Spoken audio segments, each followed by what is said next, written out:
All right, so 25 years.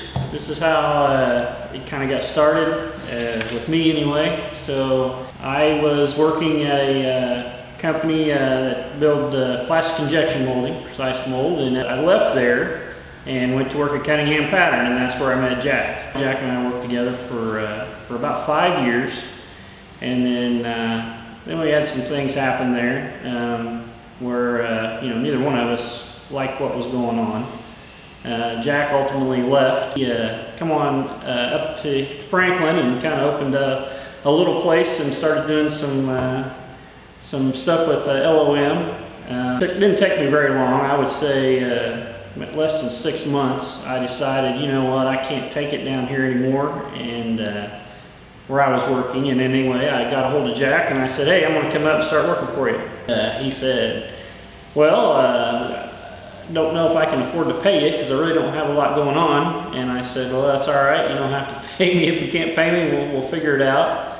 I came up, we started, and in a little bitty machine shop with one car garage basically, and one machine, Miltronics. Our first job was a manifold. We had a little bit of an in with a guy named Dick L. We poured the casting up at Kane's foundry and brought it back and machined it on the same mill we cut the pattern on, and it was went like that for probably a year and a half or 2 years. We hired Tony on to come in and start cutting patterns. So in 2000 I ended up coming up here and working for Jack. We was in a 2.5 car rental building. It was probably maybe 6 months after I started. We got a package from Cummins of about probably 12 jobs, and that was kind of the start of it all.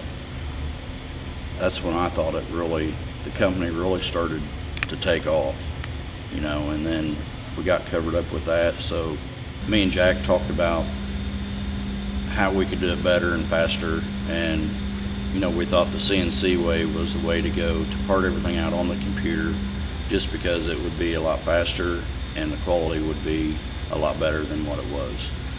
We need to hire somebody else. So that's when Brian came up here. When I first started here 22 years ago, we were working out of a pole barn, and I was the third employee here. But we got Brian to come up after he retired from dairy farming, and Brian was a machinist, so it was us three guys for a while. And I remember Jack set us all down at one time and said, we're not getting our castings on time, we're running late on deliveries, what's our next step, what do we need to do? And Jack stepped up and said, well, we're going to start our own foundry, and Brian stepped up, said he would run it. So Jack came to me and asked me if I was wanting to and willing to run it, and I took the opportunity. Our first metal was poured September 19th of 2002. Manny was part of the tear-out crew in Centralia, Missouri. First time I met him was when we went down there. When I started to work here, we have to go to Centralia and get some foundry equipment that Jack bought. A little bit at a time, we started to build the company, the walls and the equipment, and everything started to take shape. When we first started, there was a very big difference on the work we do. Before, we used to do everything manual, everything by hand, big molds by hand, big cores by hand. So it was a little bit different. A lot of more people came to the company, a lot of friends of mine, even my brother. It was very excited to see that the company was taking shape with a really good, strong group of people. I got here thinking that it's gonna be another place to work like any other place, but not really. It's something that where people take care of each other, and I like it. I've been here in the United States for 20 years maybe, and I work in different places. I stay here already for 17 years. It's the best job I found. I'm happy to work here, and I already work for 15 years, and I can tell you thank you very much. In the beginning, instead of paying for freight and stuff like that, we was allowed to leave early and drop castings off on the way home, which is a benefit to us because we got to get home a little earlier than normal. I think it got to that point we needed more help up here, and Mo was working for my dad in construction, so it was a little tough, you know, pulling Mo away from my dad. Yeah, I started the fall of '02. I kind of gotten to know Jack and Sandy a little bit through Dave and some other guys. I used to work for Dave's dad. They were starting the foundry. Opportunity came, and I thought, yeah, I'll give it a try. And, you know, the 4 or 5 of us, whatever it was, we'd mold for a day. The next day we'd pour them, and the next day we'd bust them out, and then the same guys that molded and poured also ground them and that stuff, and then you start the process over again the day after. We've also got Buck and Eric and JT and Troy and gosh, a lot of the guys, you know, came from down there that, you know, I was close friends with. And then in 2002, I got a call from Dave and Tony that Jack was looking for another pattern maker. Tony started training me, and we was cutting patterns, but we had a couple small CNCs. We ran surf cam back in them days. You know, we design up a pattern, then we go over to BCC, and we would get one board for that one pattern. I believe there was probably 4 other guys there, and the machine shop guys, the pattern shop guys were all in the same little office. I don't think your dad had ever seen anybody that looked like me. He wasn't real sure what to say to me when the first time I met him, but the foundry was just getting started, and occasionally we would have to go over there and help those guys out. There wasn't a lot of us. I remember, the big thing I remember is everybody playing cards at lunch. We always had a good time at lunch. It was like a family. There was, I don't know, maybe 6, 8 of us. Well, one thing that's evolved since I first started was the high stakes Uno games where people sit on Pepsi cases. Not a thing anymore. I guess we've grown past that, which is probably a good thing. Oh yeah, back in the day, when we still were all in one building, we would sneak over and use the batting cage over in the baseball room, kind of like at lunchtime to kind of blow off a little steam. And it was cool to see the guys that have no idea how to use a baseball bat get in the batting cage. One of my early jobs was making deliveries. You know, I would have just a little red Dodge Ram pickup truck, 1 box of castings in the back. I'd drive down to Cummins, drop it off. Now there's semis in and out of here all day. Just kind of a sign of the difference, right? It was kind of an odd time. Your dad told me when I started that, like, well, I know we got enough work for a month. Everybody was hungry. Everybody was kind of knew something was about to break off and knew it was going to go, but nobody knew when and how. And there was one job that it showed us a little bit of what we could do as far as production wise. Once we figured out that, hey, we can rig these and jig these and get these machines pumped up and start getting better tooling, you know, it was, you know, not just doing the prototype, but being able to be versatile, I guess. I first met Jack probably 2003. I was a baseball player at Franklin College. I didn't have a job then, needed some money, so Jack hired me part-time. Then when I graduated, Jack offered me a full-time spot, kind of replacing Dave as the quality guy. You know, it was a fun place, a lot of good family atmosphere. Everybody kind of knew everybody. Obviously, we had a lot less employees back then. There was maybe 20 guys between ICT and Dual Tech both. Jack took me around and introduced me to every single person that worked there, and it took maybe 10 minutes at the most. When I first started, we was just cleaning parts, getting them off the machine, cleaning them with lacquer thinner bottles, and packing them in a box. Now, you know, we got 3 wash tanks, 3 other washers.